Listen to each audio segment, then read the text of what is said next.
नमस्कार, आपका स्वागत है। ये घटना है 1 अप्रैल 2026 की। पाली जिला, एक छोटा सा गांव पाली जिले का। इसके अंदर एक महिला रह रही है जिसका नाम दाफू देवी है। वो महिला बहुत पुराने विचारों की, पुराने ख्यालों की। उसके बेटा बहू शहर में रहते हैं कमाने के लिए, क्योंकि आजीविका कमानी पड़ती है। इसलिए अमूमन लोग जो गांव से हैं वो शहरों की ओर गमन करते हैं। यहाँ पर बुजुर्ग महिला अकेली रहती है। गांव का सन्नाटा, गांव की खुशियों में यह शामिल होती है। इनके पास धन के नाम पर सिर्फ एक चांदी की पायल थी। वो इनके पति ने इनकी शादी पे दी थी। एक आखिरी निशानी जिसको पहने बुजुर्ग महिला हमेशा ये गर्व फील करती थी कि मुझे मेरे पति ने ये निशानी मुझे सप्रेम भेंट की है। और खुशी किसे नहीं होती। जाहिर सी बात है कि आखिरी निशानी हो और निशानी देने वाला इस दुनिया में नहीं हो तो आप समझ सकते हैं कि वो केवल उसकी यादें बन जाती हैं। एक बार गांव में सन्नाटा काफ़ी तेज़ था, बारिश का मौसम था। इस बारिश के मौसम के अंदर अमूमन गांव वाले सब घर के अंदर लेट गए थे, सो गए थे। 7 से 7:30 का समय रहा होगा कि बुजुर्ग महिला भी अपने घर का कामकाज करके अपने घर सोने की तैयारी करने लगी। क्योंकि बुजुर्ग महिला खाना बनाना, छोटे मोटे काम करना अकेली सदस्य हुआ करती थी। जैसे ये करवट लेते हुए सोने लगती है, करीबन 8:30 का समय, कुछ परछाइयाँ उसके घर में प्रवेश करती हैं। और जैसे ही उसके घर में प्रवेश करती है तब बुजुर्ग महिला समझ आती है कि आज तो कुछ अनहोनी होने वाली है। वो दुबक करके उठती है और पूछती है कि कौन। आवाज़ आती है कि चुपचाप सोई रहे, आवाज़ मत करना वरना तुम्हारे साथ बहुत गलत होगा। बुजुर्ग महिला कह रही है कि बेटा ऐसा तुम क्यों कर रही हो। गिड़गिड़ा रही है लेकिन उसकी एक नहीं सुनी जा रही। पूरा घर देखा जाता है। जब लगता है लुटेरों को कि अब इस घर में कुछ भी नहीं है तब बुढ़िया से पूछा जाता है, बुजुर्ग से पूछा जाता है कि तू ये बता कि जो सामान है वो कहाँ है, कीमती जेवरात है, पैसा है, वो कहाँ है। पुराना घर है, जाहिर सी बात है कि तुम हमसे कुछ छुपा रही हो, तुमने कुछ छुपा रखा है। अगर तुम अपनी सलामती चाहती हो तो हमें जल्दी से जो खजाना है वो निकाल के दे दे वरना ठीक नहीं होगा। महिला बार बार कहती है कि मैं आपसे हाथ जोड़ करके माफ़ी मांगती हूँ, मेरे पास इस प्रकार का कोई धन नहीं है। लेकिन उसकी एक बात नहीं सुनी जाती।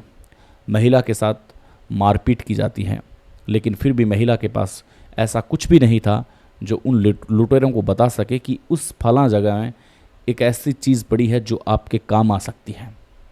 बस वो अपनी दौड़ में पूरा घर छान मारा लेकिन कुछ भी नहीं मिला।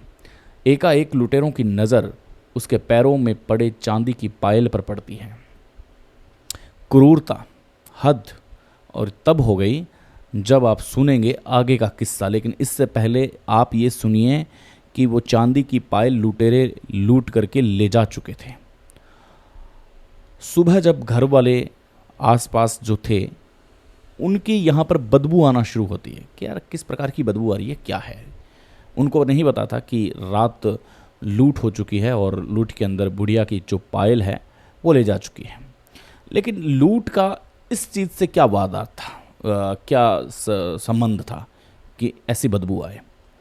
गांव वाले इकट्ठे होते हैं कि आज माता के घर से बहुत बड़ी बदबू आ रही है, तो बहुत दुर्गंध है, क्या बात है। जब गांव वाले पहुंचते हैं उनके घर में तो देखते हैं कि एक कट्टा है जिसके अंदर उनकी पूरी बॉडी को डाल दिया गया है, अलग अलग टुकड़े करके। बाकी सब सैंपल देख लिए कि हाँ ये चीज़ है, लेकिन एक चीज़ गायब थी। उनके जो पैर थे, जहाँ चांदी पहनी जाती है वहाँ के नीचे नीचे का हिस्सा, एडी कह सकते हैं इसको आप, पूरे के पूरे दोनों एडियाँ गायब थी। दोनों तलवे जो थे पैर के वो टखनों के नीचे नीचे गायब थे। अब बात समझ में आ चुकी थी कि पायल ले जाने के लिए या कुछ बात रही होगी, वो ही क्यों लेके गए। जब पुलिस को सूचना दी तो पुलिस भी आती है और पुलिस देखती है बॉडी को, पीएम के लिए भेजा जाता है और इसके बाद में पुलिस तफ्तीश करती है। तफ्तीश करने में 3 लुटेरे सामने आते हैं। जब 3 लुटेरों को पूछा जाता है कि आप बताइए कि आपने ये क्यों किया, तो बोले हम तो लुटेरे हैं, हम चोरी हैं, हमने किया। तो उनको पूछा कि बाकी बॉडी आपने काट करके यहाँ रख दी, लेकिन जो पैर का हिस्सा था वो कहाँ है? तो उन्होंने कहा कि हमें बुजुर्ग महिला ने कुछ लूटने के लिए नहीं दिया, कुछ बताया नहीं, तो हमने गुस्से में उनके दोनों पैर ही काट दिए और हम अपने साथ ले गए गुस्से में, और बाकी को हमने कट्टे में डाल करके यहाँ रख दिया। बहुत हैरान कर देने वाला मामला कि आप जब कुछ नहीं देंगे तो लुटेरे आपके पैर काट करके ले जा सकते हैं, गला काट करके ले जा सकते हैं।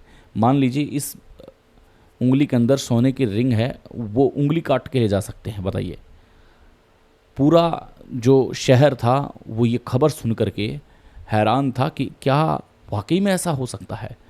लेकिन जिसने सुना, जिसने पढ़ा, वो वास्तविकता में उसके बाद में सजग रहने लगा।